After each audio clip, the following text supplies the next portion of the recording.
अस्सलाम वालेकुम। Last lecture के अंदर हमने पेपर पैटर्न को डिस्कस किया था। आज हम चैप्टर नंबर 2 को डिस्कस करेंगे। चैप्टर नंबर 2 रिलेटेड है वेक्टर्स एंड इक्विलिब्रियम से।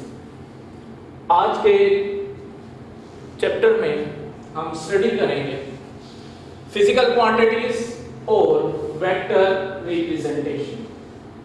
जैसा कि बच्चों आपने 9th के अंदर फिजिकल क्वांटिटीज को स्टडी किया था और फिजिकल क्वांटिटीज की दो टाइप्स भी स्टडी की थी, स्केलर्स और वेक्टर्स। अब हम स्केलर और वेक्टर्स को एडवांस लेवल पर चैप्टर नंबर 2 के अंदर स्टडी करेंगे। तो सबसे पहले फिजिकल क्वांटिटीज क्या होती हैं इसके बारे में हम समझ लेते हैं। Physical quantities, by definition, those quantities which can be observed as well as measured are called physical quantities. वो तमाम मिक़दारें जिनको हम ऑब्जर्व कर सकते हैं और मेजर भी कर सकते हैं, वो तमाम मिक़दारें फिजिकल क्वांटिटीज कहलाती हैं। फिजिकल क्वांटिटीज की दो टाइप्स हैं, एक स्केलर क्वांटिटीज हैं और एक वेक्टर क्वांटिटीज हैं। तो स्केलर क्वांटिटीज क्या होती हैं, जरा स्केलर क्वांटिटीज को देख लेते हैं। Those physical quantities which are completely specified by their magnitude only are known as scalar quantities. वो तमाम मिक़दारें जिनको हम सिर्फ और सिर्फ मैग्नीट्यूड की मौजूदगी में ही समझ सकते हैं, वो तमाम मिक़दारें हम स्केलर क्वांटिटीज कहलाती हैं। मिसाल के तौर पे अगर हम किसी क्लॉथ मर्चेंट के पास जाएं और उसको कहें कि 10 मीटर कपड़ा हमें चाहिए, तो इस सूरत में क्लॉथ मर्चेंट की बात हमारी बिल्कुल टोटली समझ इजीली आ जाती है उसको, और वो 10 मीटर कपड़ा हमें काट कर दे देता है। इसका ये मतलब कि लेंथ हमारे पास स्केलर क्वांटिटी है। फॉर एग्जाम्पल्स कौन सी हैं इसकी? Mass, time, distance, work, power, electric flux etcetera. कई सी फिजिकल क्वांटिटीज स्केलर क्वांटिटीज हैं, बहुत सी, लेकिन उनमें से चंद यहां पर दर्ज झेल।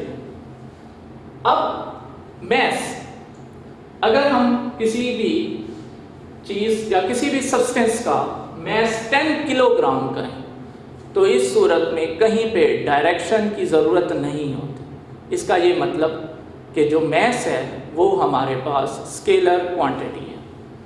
नेक्स्ट पे हम जाते हैं वेक्टर क्वांटिटीज। वेक्टर क्वांटिटीज क्या होती हैं? Those physical quantities which are completely specified by their magnitude and direction are called vector quantities. वो तमाम मिक़दारें जिनको समझने के लिए मैग्नीट्यूड के साथ साथ डायरेक्शन का होना भी लाजिम है, वो तमाम मिक़दारें वेक्टर क्वांटिटीज कहलाती हैं। इसका ये मतलब कि वेक्टर्स को समझने के लिए मैग्नीट्यूड नाकाफ़ी है। अगर मैं एग्जांपल दूं कि 10 न्यूटन फोर्स किसी भी बॉडी पे एक्सर्ट की जाए, तो इस सूरत में मेरी बात मुकम्मल समझ में उस शख्स के नहीं आएगी कि मैंने 10 न्यूटन फोर्स किस तरह से लगानी है। उसको पुश करने के लिए लगानी है, पुल करने के लिए लगानी है, या किसी डायरेक्शन में लगानी है। तो इसका ये मतलब कि अगर मैं उसको ये कह दूं कि 10 न्यूटन फोर्स आपने ईस्ट की जानिब लगानी है, तो इस सूरत में स्टूडेंट को इजीली समझ आ जाता है कि मैंने 10 न्यूटन फोर्स किस डायरेक्शन में लगानी है। इसका ये मतलब कि फोर्स हमारे पास वेक्टर क्वांटिटी है। बहुत सी एग्जांपल्स हमारे पास मौजूद हैं जिनमें से चंद दर्जे हैं। Velocity, force, acceleration, momentum, etcetera. ये तमाम मिकदारें वेक्टर्स क्वांटिटीज हैं। नेक्स्ट पे जाते हैं, मैग्नीट्यूड फिर क्या होता है। पीछे आपने देखा स्केलर क्वांटिटीज में कि हमने बात की मैग्नीट्यूड। तो मैग्नीट्यूड क्या है? मैग्नीट्यूड दर हकीकत एक नंबर है जिसका कोई खास यूनिट होगा। मिसाल के तौर पे 10 न्यूटन, 10 इसमें क्या है? नंबर है, और न्यूटन इसमें क्या है? यूनिट। इसका यह मतलब कि मैग्नीट्यूड हमारे पास वो नंबर है जिसका कोई प्रॉपर यूनिट मौजूद हो। नेक्स्ट चीज पे हम जाते हैं। नेक्स्ट टॉपिक है वेक्टर रिप्रेजेंटेशन। वेक्टर रिप्रेजेंटेशन क्या है? वेक्टर रिप्रेजेंटेशन का मतलब है कि वेक्टर को किस तरीके से बयान किया जाए। A vector can be represented in two ways. Vector को दो वेज में, दो तरीकों से रिप्रेजेंट बयान किया जा सकता है। वेक्टर को बयान करने के दो तरीके कौन से हैं? पहला तरीका सिंबॉलिक रिप्रेजेंटेशन कहलाता है। सिंबॉलिक रिप्रेजेंटेशन का क्या मतलब? कि वेक्टर को किसी सिंबल के जरिए बयान करना। दूसरा तरीका ग्राफिकल रिप्रेजेंटेशन कहलाता है कि वेक्टर को ग्राफिकली किस तरह से रिप्रेजेंट किया जाएगा। तो सबसे पहले सिंबॉलिक रिप्रेजेंटेशन को हम देख लेते हैं कि सिंबॉलिक रिप्रेजेंटेशन किस तरह से होगी। In symbolic representation, a vector is represented by a bold-faced letter or an arrow placed above or below the letter. Symbolic representation में हम क्या करते हैं कि जो लेटर होगा, फॉर एग्जाम्पल मैं लेटर ले रहा हूं एक्सेलरेशन का, तो उसके लिए स्मॉल ए बोल्ड लेटर लिखना पड़ेगा। इसी तरह अगर मैं फोर्स के लिए ले रहा हूं लेटर, तो उसके लिए सिंबल एफ बोल्ड लेटर लिखना पड़ेगा। तो ये आपके पास बोल्ड फेस लेटर में सिंबॉलिक रिप्रेजेंटेशन को किस तरीके से बोल्ड फेस से आप रिप्रेजेंट कर सकते हैं। नेक्स्ट चीज आती है इस पे कि एरो प्लेस्ड अबव और बिलो दी लेटर, कि एरो को लेटर के ऊपर या नीचे प्लेस करना। फॉर एग्जांपल वेक्टर ए है, तो इसके लिए एरो को अबव ऊपर भी आप लोग रिप्रेजेंट कर सकते हैं और नीचे भी इसको प्लेस कर सकते हैं रिप्रेजेंटेशन के लिए। दूसरा तरीका आपके पास वेक्टर को रिप्रेजेंट करने का कौन सा है? Graphical representation. वेक्टर को ग्राफिकली रिप्रेजेंट किस चीज से किया जाएगा?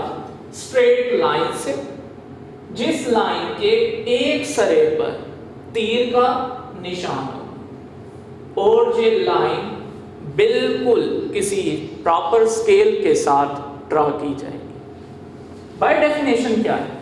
In graphical representation, the vector is represented by a straight line.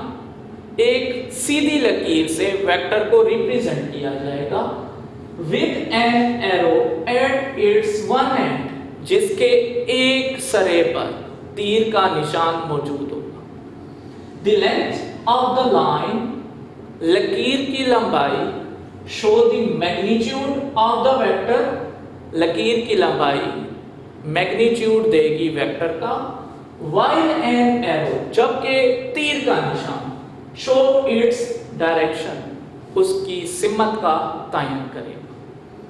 For example vector को प्रॉपर स्केल से स्ट्रेट लाइन ड्रा की गई है, ब्लू कलर में आपको नजर आ रहा होगा।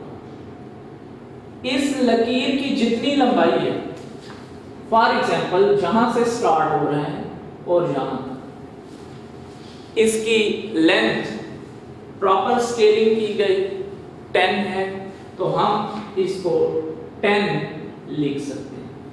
तो 10 ये आपके पास अगर फोर्स है तो इसकी फोर्स आपके पास 10 न्यूटन।